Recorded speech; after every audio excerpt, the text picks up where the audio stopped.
여러분 안녕하세요. 반갑습니다. 자, 이론 공부 다 마치고 이번 차시부터는요. 우리 핵심 문제 되는데 직업 심리학 같이 볼 거예요. 직업 심리학 자체가 챕터가 꽤 있죠. 챕터가 꽤 있는데, 그러니까 파트 1, 2, 3, 4, 5 이렇게 구성이 되어 있습니다. 파트는 그렇게 구성이 되어 있지만 각 파트마다 챕터가 좀 많은 파트가 있어요. 그래서 예를 들어서 파트 1 같은 경우에 챕터가 많기 때문에 한꺼번에 한 차씩 다 보긴 어렵고요. 그래서 이번 차시에는 챕터 1, 2, 3에 관한 핵심 문제를 여러분과 같이 살펴보고요. 다음 차시에는 이제 4개의 챕터를 같이 볼 거예요. 그리고 파트 2 이렇게 보고 파트 3하고 파트 4는 묶어서 같이 보고 파트 5 문제를 나눠서 이렇게 살펴보도록 하겠습니다. 자, 핵심 문제를 공부한다는 건 이 핵심 문제를 다뤄놓은 거는 기출 중심으로 해서 다뤄놨다라는 건 아실 거예요. 왜냐하면 우리가 시험 합격을 위해서 전략을 잘 짜야 되는데 전략을 잘 짰다는 것은 무엇입니까? 기출을 잘 분석하는 거예요. 그래서 이거는 내가 이걸 맞췄다 틀렸다 이런 쪽에 포인트를 두고 공부를 하시는 것이 아니라 이걸 토대로 해서 이론을 정리하시는 거예요. 이론이 이 밑바닥에 있는데 내가 인출해는 연습을 하시는 거 아시죠? 그런데 여기서 우리가 그 이제 문제를 하면서 볼 때 이 핵심 문제를 다뤄보는 건 좀 쉬워요. 왜냐하면 영역별로 묶어 있기 때문에 예측이 가능해요. 그래서 다 공부하고 난 다음에 전체 영역을 살펴보는 게 중요할 것입니다. 자, 일단 챕터 1의 핵심 문제 1번 문항을 살펴보도록 하겠습니다. 1번 문항은 변인에 관해서 이야기를 묻고 있습니다.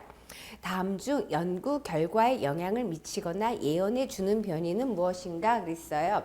1번은 연속 변인, 2번 독립 변인, 3번 종속 변인, 4번 가외 변인이에요. 그러면 우리가 변인이라는 것은 무엇인가? 변하는 이유, 변하는 원인이 무엇인가? 그랬을 때 연구자가 연구를 하는데 왜 연구를 하느냐? 궁금해서 한다라는 거죠. 무엇이 궁금한가? 무엇이 궁금해요? 이들 간의 관계가 어떻게 관계를 맺을 것인가? 이게 궁금해서 연구를 하는 거예요. 그래서 여러 가지 변인의 이름이 있지만 우리 대표적으로 연구자가 어떻게 처치해서 그것을 알아보고자 하는 변인이 있어요. 어찌 보면 예언 변인의 위치에 있는 이것이 연구자가 원인이라고 규정하는 변인, 연구자가 원인이라고 규정함으로써 다른 변인, 어떤 변인에 영향을 주기를 바라냐면은 이 종속 변인에 영향을 주기를 바라는 거죠. 그러면 독립 변인은 연구자가 원인으로 간주하는 변인으로서 다른 변이에 영향을 주는 변인 그랬어요. 연구자가 처치하는 변인입니다.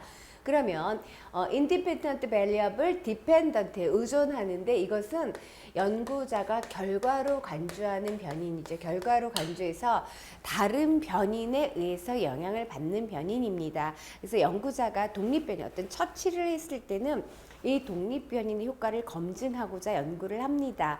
그런데 모든 것이 종속변인한테 독립변인에 영향을 주는 것이 아니라 다른 것들도 영향을 주는 경우가 있더라는 거죠.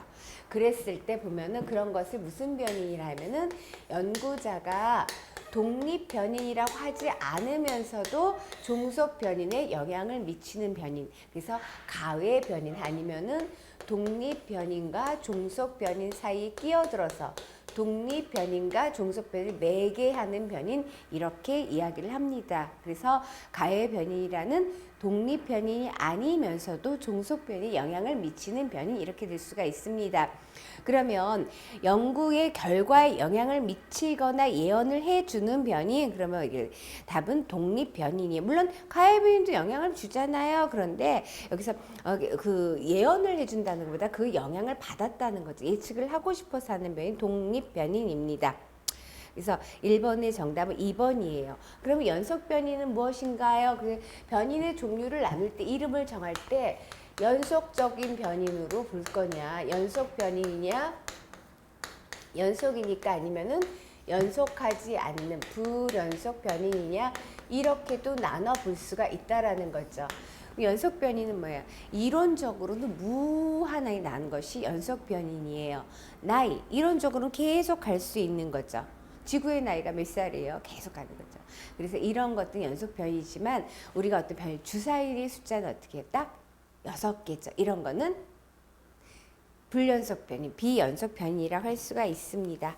자, 2번도 역시 독립변인, 종속변인 이런 개념을 잘 알면 찾을 수 있는 문항입니다. 자, 2번 보도록 하겠습니다. 직업심리학의 주요 연구 방법 중 실험법이 있습니다. 실험 연구 있고 실제 연구엔 실험법이 있다. 실험법은 독립변인을 조작, 종속변인을 측정, 그리고 가해 변이의 통제를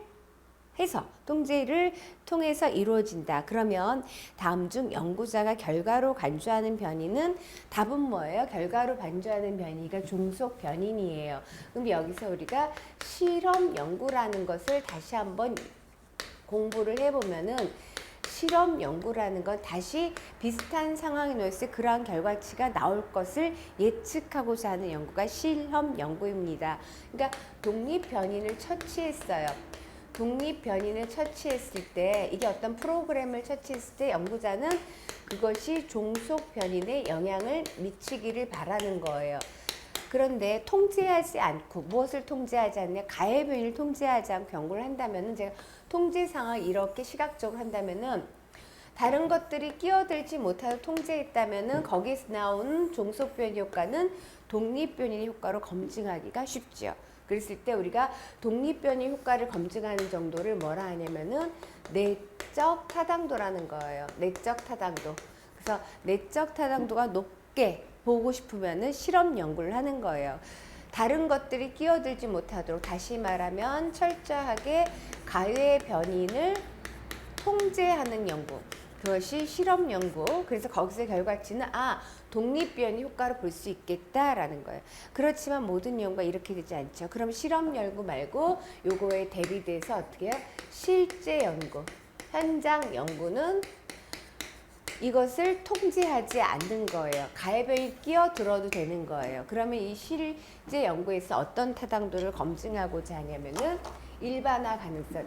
실험 연구는 내적 타당도를 검증하고자 하면 실제 연구는 외적 타당도, 일반화 가능성. 언제 어디서 누구에게나 그런 가능성이 나타날 수 있다. 이것을 검증하고 싶은 것이 실제 연구입니다. 그래서 통제하지 않고 했을 때는 결과치가 그게 꼭 독립변인 효과로 보기는 어려울 수가 있다라는 거. 왜? 가해 변인이 끼어들었기 때문이죠. 그래서 이렇게 실험 연구도 한번 정리해 보았습니다. 그래서 이번에 정답은 3번입니다. 자, 역시 3번을 보시면요. 다음 중 나이, 지능, 이론적으로는 무한한 수치를 할당하는 수 있는 변이는 무슨 변이다? 연속 변인. 비연속 혹은 불연속 변이는 그렇지가 않다라고 그랬습니다. 그래서 종속 변인 설명드렸죠. 연구자가 결과로 간주하는 변인 종속 변인이고 매개 변인은 뭐라고 그랬어요? 독립 변인과 종속 변인 사이를 매개해 주는 변인, 그것이 매개 변인입니다. 그래서 3번의 정답은 1번이죠. 그럼 4번을 보시면은 연구에서 질적 연구에 관해서 묻고 있어요. 질적 연구. 그럼 연구에서는 크게 연구법이 여러 가지로 분류를 하는 건 여러 가지를 해볼 수가 있는데 양적 연구, 양적 연구법, 질적 연구법 이렇게 큰 덩치로 구분해 볼 수가 있습니다. 양적 연구라는 건 뭐예요? 연구를 어떻게 수량화시켜서 비교하고자 하는 것이에요. 그러니까 이 양적 연구는 자연과학적 연구 방법을 사회과학에 들여와서 모든 것을 연구할 때 수량화시켜서 보고자 하는데 심리학에서는 양적 연구 굉장히 많이 하죠. 대표적으로 뭐 여러 가지가 있지만 우리가 심리 측정하잖아요. 심리 검사 어떤 거? 객관식 표준화된 심리 검사라는 것은 어떤 연구예요? 양적 연구입니다. 예를 들어서 어떤 거예요? 지능 검사. 양적 연구죠. IQ 150이 나왔습니다. 수량화시켜서 비교하고자 하는 거죠. 그러면은 흥미 검사도 양적 연구 맞죠. 왜냐하면 T 점수에서 T 점수 몇입니다. 이렇게 해서 어떤 수준입니다. 라고 해석할 수 있는 거예요. 그렇기 때문에 이런 것들 어떤 규준 참조에서 어디에 위치하고 있는지를 알아볼 수 있는 거죠. 그러면 양적 연구에 그 반론을 제기하면서 출연한 연구가 질적 연구입니다.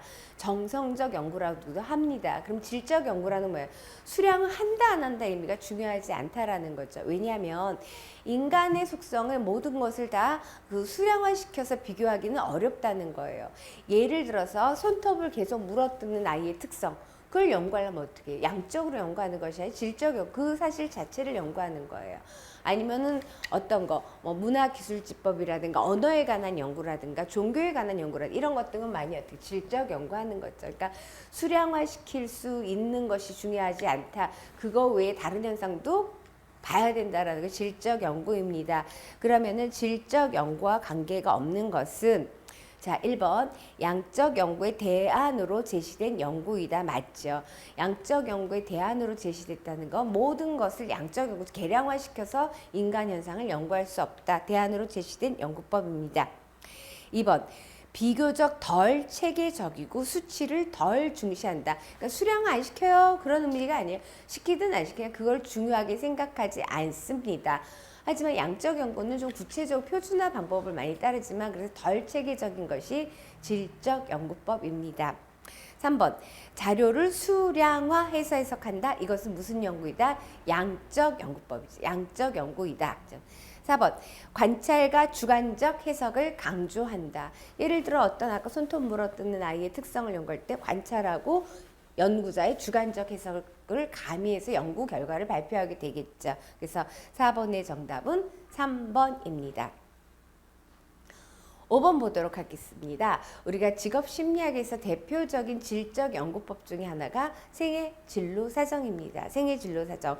이거는 연구법의 종류, 양적이다, 질적이다 이런 것도 중요하지만은 우리가 심리학 그걸 토대로 해서 상담학 응용할 때 생애진로사정은 실제적인 실무에서도 많이 활용하는 방법이기도 하지만 우리 시험 출제에도 엄청 빈도가 높은 영역이기도 합니다.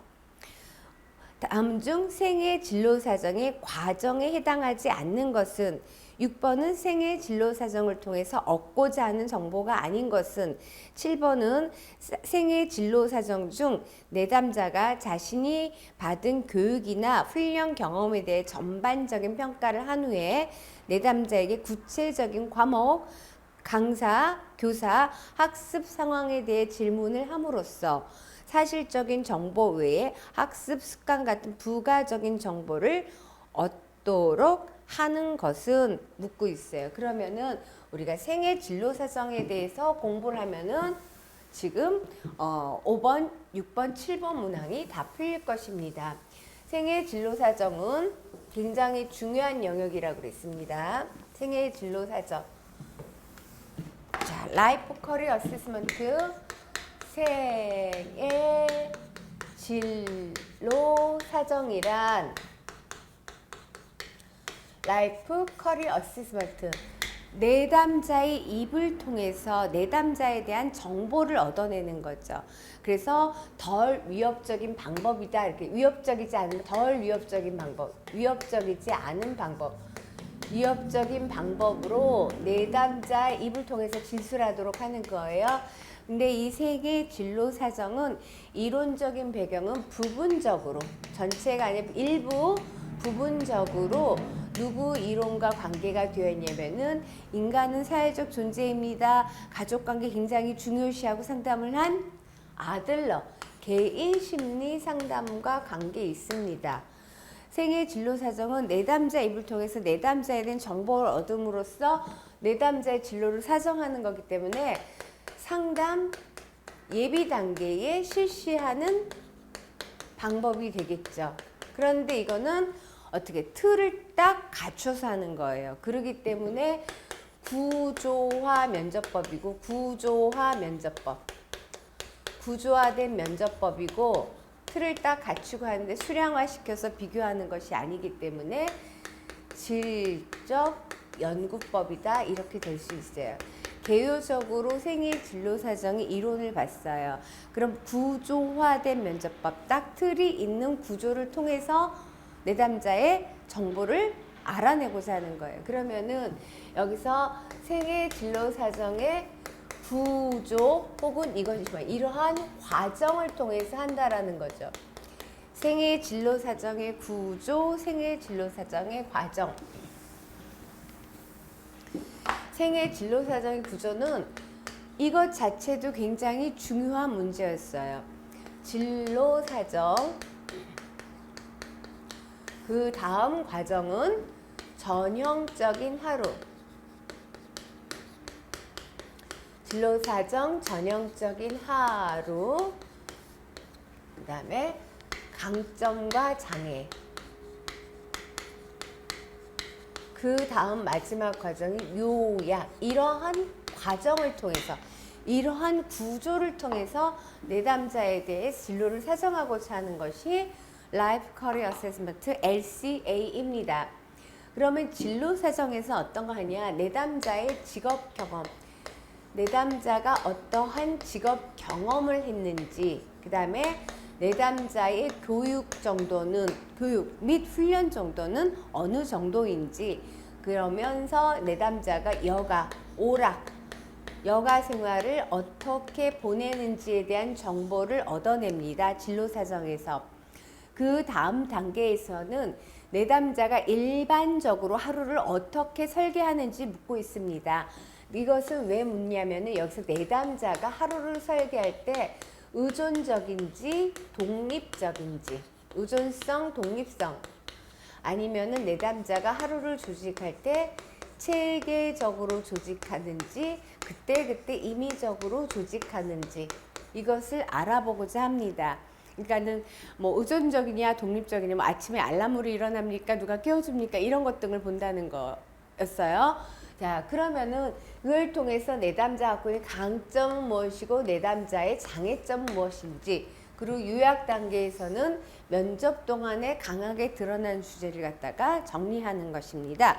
그러면은 이 생애 진로사정의 구조 과정은 이렇습니다. 진로사정의 직업 경험, 교육 수준, 오락, 그 다음에 전형적인 하루에서의 또 얻고자 하는. 그러면 생애 진로사정에서는 이걸 통해서 얻을 수 있는 정보 혹은 얻고자 하는 정보는, 얻을 수 있는 정보는 무엇이냐? 얻을 수 있는 정보 혹은 얻고자 하는 정보. 이걸 얻고 싶으니까 진로사정 때 이렇게 하고 전형적인 하루 때 이렇게 하죠. 그러면은 내담자의, 당연히 내담자의 직업 경험, 내담자가 어떠한 경험을 했는지, 내담자의 교육 수준, 내담자의 직업 경험, 교육 수준에 대한, 이거에 대한 객관적인 정보. 내담자의 직업 경험과 교육 수준 쓰는 김에 다 쓸까요? 내담자의 직업 경험과 교육 수준에 대한, 이것도 이렇게 쓰는 연습을 하면 2차 때 굉장히 도움이 됩니다. 내담자의 직업 경험과 교육 수준에 대한 주관적인 것이 아니라 객관적인 사실. 그 다음에 내담자가 장점이 뭐냐, 강점이 뭐냐, 장애점이 뭐냐 그랬잖아요. 내담자의 기술, 내담자의 기술 및 능력에 대한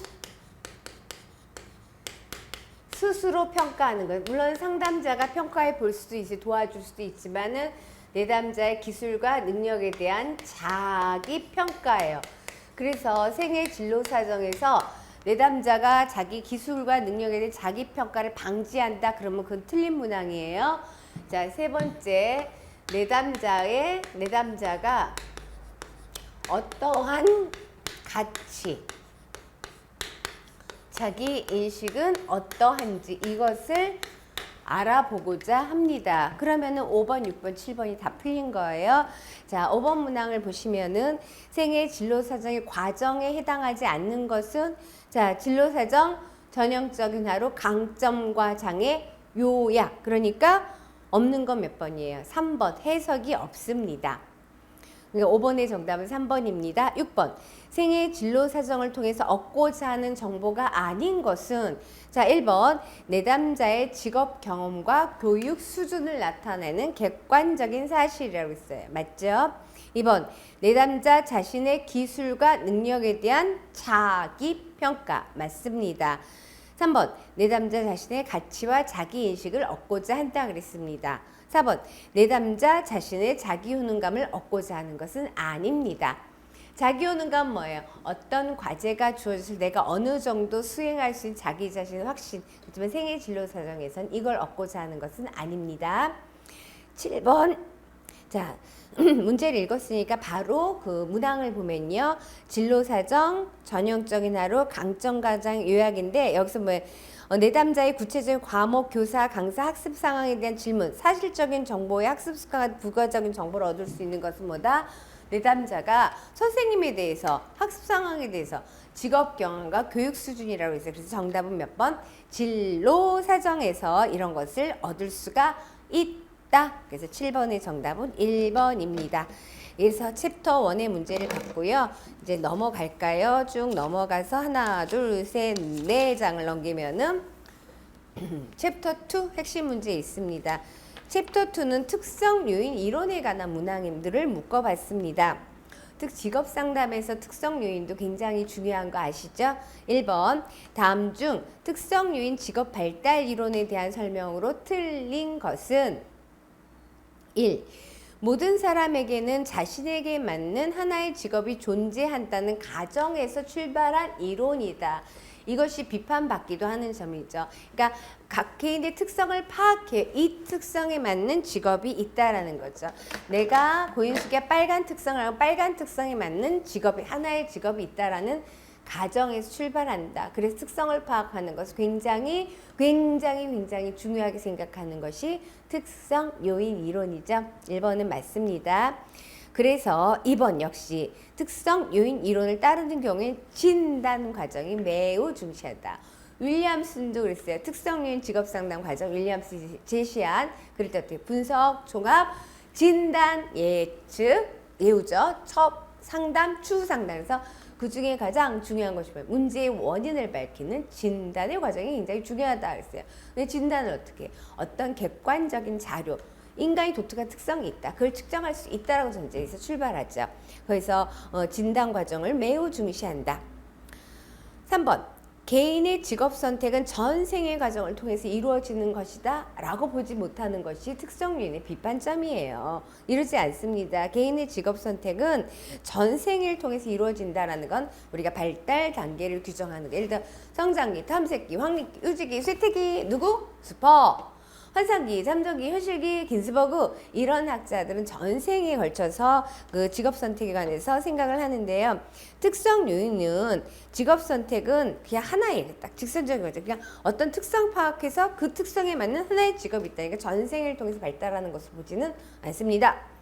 4번 심리 검사 이론과 개인차 심리학의 그 기초를 두고 있다. 그죠? 그러니까는 이 심리 검사 굉장히 특성 요인과 밀접한 거 기억하셔야 합니다. 그래서 1번의 정답은 3번. 이건 발달 이론에 관한 설명이라 볼 수 있습니다.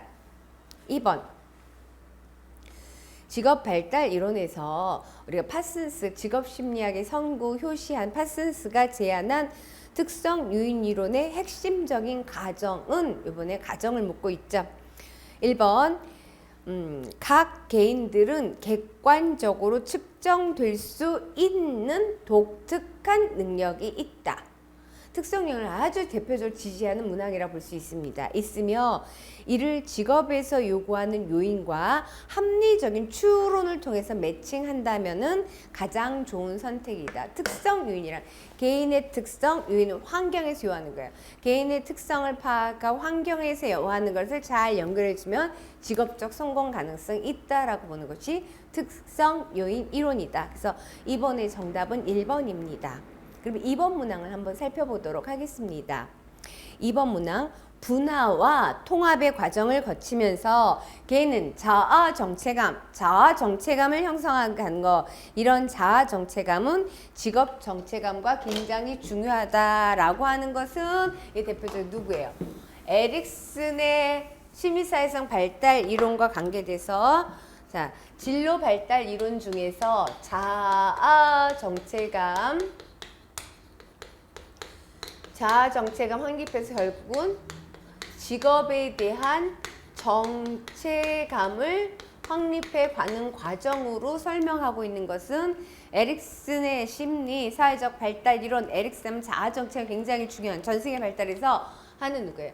이 이론은 타이드만과 오하라의 직업 의사 결정 이론이죠. 타이드만과 오하라 이론이에요. 타이드만과 오하라 이론. 타이드만과 오하라는 분화와 통합 과정에서 자아 정체감, 직업 정체감. 그래서 3번을 보시면 진로 발달 과정은 유전적 요인, 유전 요인과 특별한 능력, 환경 조건과 사건, 학습 경험, 과제 접근 기술 네 가지. 진로 발달에선 어떤 이론? 크롬볼츠의 사회학습과 관계된 이론, 사회학습. 3번은 사회학습. 사회학습은 유전과 특별한 능력, 환경 조건과 사건, 학습 경험 이걸 토대로 해서 발달하는 과제 접근 기술이 직업 선호, 진로 발달에 영향을 미치는 요인이다. 이렇게 제시했죠. 누가? 크롬볼츠가. 4번 보시면요. 초기 경험이 개인이 선택한 직업에 대한 만족에 매우 중요한 요인을 강조하면서 개인의 성격 유형, 직무 환경 6가지 유형, 성격 유형 6가지, 직업 환경 6가지 누구 이론이에요? 우리가 모를래야 모를 수 없는 홀랜드의 인성 이론이죠. 홀랜드의 인성 이론입니다. 그래서 2번의 정답은 1번이었습니다. 공부를 아주 잘 들 수 있도록 만들어진 문항입니다. 3번 보겠습니다. 윌리엄스는 상담의 과정 6단계로 분류했다. 이 중 가장 중요한 과정은 뭐라고 했어요? 윌리엄스의 상담 과정, 좀 전에 특성 요인에서는 측정하는 것, 진단이라는 것이 굉장히 중요하다라면서 한번 언급을 했어요. 이 윌리엄스의 직업 상담 과정 엄청 빈출되고 중요하죠. 심리학 영역이든 상담학 영역이 중요한 거예요. 그래서 특성 유인자 윌리엄슨 분석, 종합, 진단, 예후 혹은 처방 그걸 토대로 해서 거기에 맞게끔 상담을 합니다. 그리고 나서 추후 활동을 하게 되겠죠. 그 중에서 가장 중요한 것은 진단. 그래서 윌리엄슨의 변별 진단, 변별 범주에서 어리석은 선택, 흥미적성 불일치, 무선택, 불확실한 선택, 윌리엄슨 이렇게 제시를 했죠. 그래서 6단계 중 가장 중요한 건 문제의 원인을 규명한 진단의 과정이다. 4번 봅니다. 윌리엄슨의 지시적 상담에 대한 설명으로 옳지 않은 것은 자 1번 상담은 내담자가 자신의 능력이나 흥미에 입각해 결정을 내릴 수 없을 때 시작된다. 그러니까 내가 제대로 결정을 내리지 못하니까 찾아와서 합니다. 그러면 2번 부적응의 원인을 자신의 특성과 환경과의 부적합성으로 보겠다. 맞죠? 특성 요론자는 측정한단 말이에요. 측정해서 개인의 특성과 환경제에 맞느냐 맞지 않느냐 고민해 준다라고 했어요. 그래서 부적응한다는 건 내 특성과 환경이 맞지 않기 때문에 힘들다 이렇게 보고 있습니다. 3번 상담자가 내담자에게 문제 해결에 필요한 정보를 제공, 충원, 충고 이런 상담 기법을 합니다. 왜요? 윌리엄스는 지시적 상담이죠. 지시적 상담. 특성 요인 상담은 지시적 상담이에요. 지시한다라는 것은 상담자가 지시한 상담자는 어떤 역할을 해야 되나? 여기서 지시적 상담에서 상담자는 교육자의 역할을 하니까는 잘못되는 학생을 충고하고 조언하고 설득하고 이런 기법을 씁니다. 4번 내담자의 문제 해결을 조력하는 데 정의적 과정을 중시한다. 상담자가 적극적인 지시나 정보를 제공하는 건 맞아요. 근데 정의적인 것이 아니라 이런 특성을 지시할 때는 이거 어떤 인지적 영역의 상담이에요. 정의적 영역은 이렇게 지시 강제하기는 어렵습니다. 그래서 4번의 정답은 4번입니다. 5번 홀랜드가 개발한 검사로 미래 진로 문제에 대해 스트레스를 받는 내담자에 사용하기 개발된 것은 Vocational Exploration Insight Kit에서 직업 탐색 검사 3번입니다. 그래서 미래 진로에 대해서 매우 혹은 다소간 스트레스를 받는 내담자에 대해서 사용하려고 한 것입니다. 그러면 홀랜드 검사와 홀랜드와 관계된 검사 지금 나 VPI, SDS, Vocational Exploration Insight Kit, 그 그 다음에 my vocational situation 이런 것들이 다 누구와 관련된 이론이다? 홀랜드와 관계된 이론입니다. 그래서 그것도 공부를 해두시는 게 좋습니다. 홀랜드 검사와 관계되는 거 직업 선호도 검사 vocational preference inventory 직업 선호도 검사였죠. 그 다음에 self directed search에서 자기 방향 탐색하는 거 그리고 정체성을 보는 my vocational situation 자기 직업 상황 이것도 다 홀랜드와 관계된 검사인데 미래니까 exploration 탐색하는 거 베이크입니다. 직업 탐색 검사 3번입니다. 6번을 보겠습니다. 홀랜드의 성격 유형 중 구조와 딱 틀에 잡힌 환경을 좋아해요. 틀에 잡힌 환경을 좋아하고 질서 정연하고 체계적으로 자료 정리를 주는 거. 우리가 체계적이고 자료 정리. 현실형, 탐구형, 예술형, 사회형, 진취형, 관습형 중에서 이게 육각형의 모형에서 이렇게 했을 때 리아색에서 현실형도 관습형도 탐구형도 이 체계적인 걸 좋아하는데 현실형 체계적이고 도구를 다루는 거 탐구형 체계적이면서 이론을 찾는 거 관습형 체계적 자료를 재정리하는 꼼꼼하게 이게 포인트라고 볼 수 있어요. 그래서 실제형, 탐구형, 사회형, 관습형 유형이 생성이 되겠죠. 실제형은 현실형이에요. 체계적으로 기계, 도구, 동물에 관한 체계적인 조작 활동을 좋아하지만 사회적 기술이 부족한 것이 실제형, 탐구형, 분석적이고 호기심이 많지만 그리고 그런 과학적인 활동을 좋아하지만 리더십은 부족하고 싫어하는 것이 탐구형, 사회형, 다른 사람과 함께 일하거나 다른 사람을 도와주기를 좋아하는 유형이죠. 그럼 7번 보시면 사회형을 묻는 거예요. 다른 사람과 함께 다른 사람을 도와주기를 좋아하는 거. 그래서 홀랜드 유형에 따르면 교사, 사서, 성직자, 이발사도 무슨 형이다? 사회형이 서비스 직군 무슨 형? 사회형입니다. 그래서 어떤 유형에 속하는가? 사회형입니다. 8번을 보면요. 여기 계속 있죠. 다른 사람과 함께 일하거나 다른 사람을 돕는 것을 즐기지만 도구와 기계를 포함하는 질서 정연하고 조직적인 활동을 싫어해요. 현실형과는 계측성 위치 대비되고 있죠. 서로 그냥 공통점이 가장 적은 유형이죠. 기계적이고 과학적인 능력 부족하고요. 대표적으로 카운셀러, 바텐더에 해당이 됩니다. 사회형이 있습니다. 9번 볼게요. 홀랜드 진로 발달 이론이 기초하는 4가지 가정에 포함되지 않는 것이 있어요. 홀랜드의 이론 가정, 홀랜드의 이론적인 가정, 성격이라는 것과 환경이라는 것을 떠올리시는 것이 중요해요. 첫 번째, 이 세상 사람들은 모두 성격 유형을 모두 몇 가지로 리아색 6가지로 구분될 수 있다. 이 세상에 있는 직업 환경도 모두 현탐의 사진관 6가지로 구분될 수 있다. 각 개인은 자기의 성격 유형에 맞는 직업 환경을 원한다. 최적의 직업 환경을 원한다. 왜냐하면 거기 가서 일때 나랑 비슷하거나 나한테 제일 가장 잘 부합하기 때문이죠.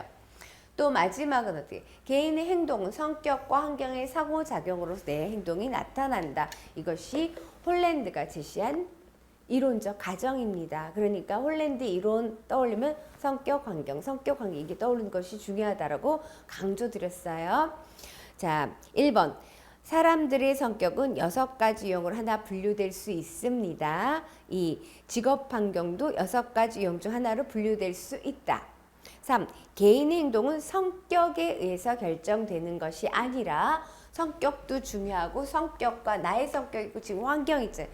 성격과 환경의 상호작용으로 개인의 행동이 나타나게 된다. 4번. 사람들은 자신의 능력을 발휘, 태도와 가치를 표현할 수 있는 환경을 찾는다. 나한테 잘 맞는 곳, 일치하는 곳을 찾는다. 맞습니다. 챕터 2의 10번 마지막 문항은 자, 홀랜드 성격 유형에 관한 설명으로 틀린 것은 1. 현실적인 사람들은 대인관계에 뛰어나고 외부 활동을 선호하지 않죠. 현실적인 사람은 그걸 덜 선호한다고 해서 옳지 않습니다. 2번. 예술적인 사람들은 창의적이고 심미적이고 예술을 통해 자기를 표현하는 걸 좋아하죠. 3번. 관습적인 사람들은 굉장히 보수적, 다소 보수적이고 사무적이고 조직적 환경을 선호합니다. 자, 탐구적인 사람들은 추상적이고 분석적이고 과제지향적이다 그랬어요. 그러니까 옳지 않은 것은 1번이에요. 이것은 사회형 유형에 대한 설명이 되겠습니다. 자, 그 다음에 챕터 3 하게 보면요. 직업 적응 이론에 관한 문항입니다. 직업 적응 이론. 로키스타 데이비스의 직업 적응 이론에 관한 문항을 살펴보면, 자, 다음 중 직업 적응 이론을 제시한 학자는 지금 벌써 말했죠. 우리가 직업 적응 이론을 배운 학자는 로키스트와 데이비스. 로키스트와 데이비스, 데이비스와 로키스트. 그래서 정답은 몇 번? 2번입니다. 자, 그 다음에 2번 직업 적응 이론과 관련해 개발된 검사 도구가 아닌 것은 그랬어요. 우리가 직업 적응 이론과 관련된 로키스트와 데이비스의 직업 적응 이론과 관련된 검사 도구. 그러니까 직업 적응 이론 할 때도 이론적인 배경도 중요하고, 로키스트와 데이비스 혹은 데이비스 직업 적응 이론 TWA Theory of Work Adjustment 직업 적응 이론. 그래서 이거 할 때 이론적인 배경 특성 요인 이론을 바탕으로 했다는 거죠. 그래서 직업 적응, 개인과 환경이 어떻게 조화로우냐, 그럼 잘 적응할 거고, 그렇지 않으면 적응하지 못할 거고. 그래서 직업의 가치를 살펴보기도 하고, 그 다음에 직업 성격 측면 중요하죠. 직업 성격 측면, 민첩성, 역량, 리듬, 지구력, 그리고 직업 적응 방식. 직업 성격 측면, 직업 적응 방식도 중요하고, 직업 적응 방식은 융통성, 끈기, 적극성, 반응성. 그리고 지금 문제 나온 거 관련 검사 도구, 관련 검사는 여러 가지 있지만 이게 특성 요인 이론은 미네소타 대학에서 했어요. 이 로키스트와 데이비스 이론 자체 미네소타의 직업 적응 체계 3에 관해서 연구해서 나온 거예요. 그래서 미네소타 임포턴스 퀘스천이에요. 미네소타 중요성 질문지, 미네소타 잡 디스크립션 퀘스천이에요. 아니면은 그냥 잡 디스크립션 퀘스천이에요. 직무 기술 직업 설명 질문지, 미네소타 satisfaction 퀘스천이에요. 그죠? 직업의 가치는 여기서 알아보죠. 이런 것들이 로키스타 데이비스에 관련된 검사이다. 그래서 1번 미네소타 임포턴스 퀘스천, 미네소타 중요성 질문지. 맞죠? 그 다음에 JDQ라고 되죠. 직무 기술 질문지 이래도 미네소타 붙여도 돼요. 근데 여기 MMM 하면은 이제 하니까는 그렇게 없는 걸 썼어요. 그 다음에 미네소타 satisfaction 퀘스천, 미네소타 만족도 질문지. 이거는 직업 적응 이론과 관련된 개발된 검사 도구이다. 그러면 CMI는 뭐예요? Career Maturity Inventory. CMI도 엄청 잘 나오죠. Career Maturity Inventory. 이건 누구예요? 포괄적 직업 상담하는 누구? 크라이티스. 진단을 중요하는 크라이티스, 진로 성숙 검사. 그 진로 성숙 검사는 태도와 무엇이 진로 성숙, 진로 개발, 진로 능력 척도, 태도 척도 5가지, 능력 척도 5가지, 태도 척도, 결정성, 참여도, 독립성, 성향, 타협성 이 5가지, 능력 척도, 자기 평가, 직업 정보, 목표 선정, 계획, 문제 해결하는 이 5가지를 보는 거. 그래서 크라이티스와 관계된 검사이다. 4번 보겠습니다. 로키스타 데이비스 직업 적응 이론에서 성격 차원에 대한 설명은 틀린 것은 직업 성격 차원 중요하죠. 성격 차원 민첩성, 역량, 리듬, 지구력. 민첩성, 역량, 리듬, 지구력. 1번 민첩성, 2번 역량, 3번 리듬, 4번 지구력 다 있는데 설명이 틀린 게 있겠죠. 민첩성 뭐예요? 정확성보다 속도, 빨리. 정확성보다 속도, 민첩성. 역량은 페이스, 평균 활동 수준. 그 다음에 리듬은 리드미컬하게 활동에 대한 다양성. 그러니까 활동에 대한 단일성을 의미하는 거는 틀렸네요. 4번 지구력, 활동 수준의 기간, 얼마만큼 지구력을 가졌느냐. 민첩성, 역량, 리듬, 지구력. 그래서 맞는데 틀린 설명은 3번 활동에 대한 다양성을 의미한다 이렇게 했습니다. 자, 좀 전에 말씀드렸을 때 뭐예요? 로키스타 데이비스 이론은 미네소타 대학에서 개인과 환경과의 조화상, 개인 환경 조화 상담이라고도 하는 것은 특성 요인을 바탕으로 해서 나의 특성과 환경이 맞느냐 본다라고 해요. 그래서 미네소타 직업 분류 체계 3와 관련돼서 발전한 직업 발달 이론, 직업 적응 이론은 어떤 이론이냐? 로키스타 데이비스 직업 적응 이론이다. 크롬볼츠는 사회학습, 반주라의 사회학습 이론을 바탕으로 해서 펼쳐진 크롬볼츠의 사회학습 이론, 유전과 특별한 능력, 환경 조건과 사건, 학습 경험, 과제 접근 기술을 제시한 크롬볼츠.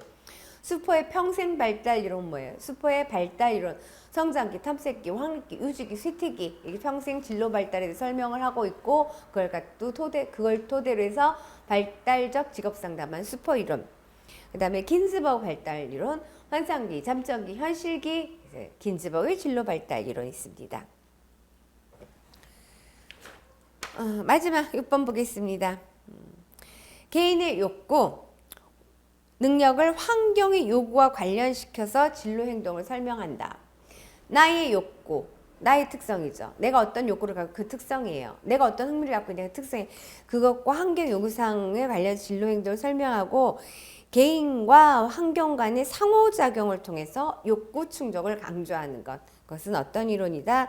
직업 적응 이론이에요. 직업 적응 이론. 그래서 개인 환경과의 조화 이론이다. 개인 환경의 조화 상담 이랬어요. 그래서 개인 환경과의 상호작용을 통한 욕구를 강조하는 이론은 로키스타 데이비스의 직업 적응 이론입니다. 그럼 욕구 이론은 뭐예요? 앤 로우의 욕구 이론, 매슬로우의 욕구 이계론을 토대로 해서 인간 욕구가 직업 선택에 영향이 있다 없다. 있다라는 건 직업 분류를 제시한 로예요. 그 다음에 특성 요인 이론, 이번 차시 많이 있죠. 특성과 환경적 요인, 그 다음에 사회학습 이론도 역시 많이 있어요.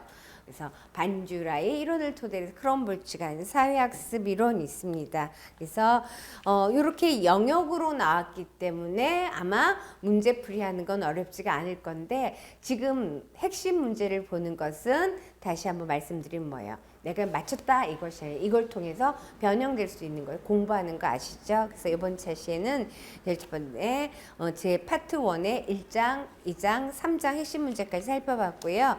다음 차시에는 그러면은 우리가 그 문항 4, 5, 1, 챕터 1이 파트 1이 챕터 6로 구분이 되어 있어요. 그래서 다음 차시에는 4, 5, 6, 7을 살펴보도록 하겠습니다. 이 차시 여기까지 하도록 하겠습니다. 감사합니다.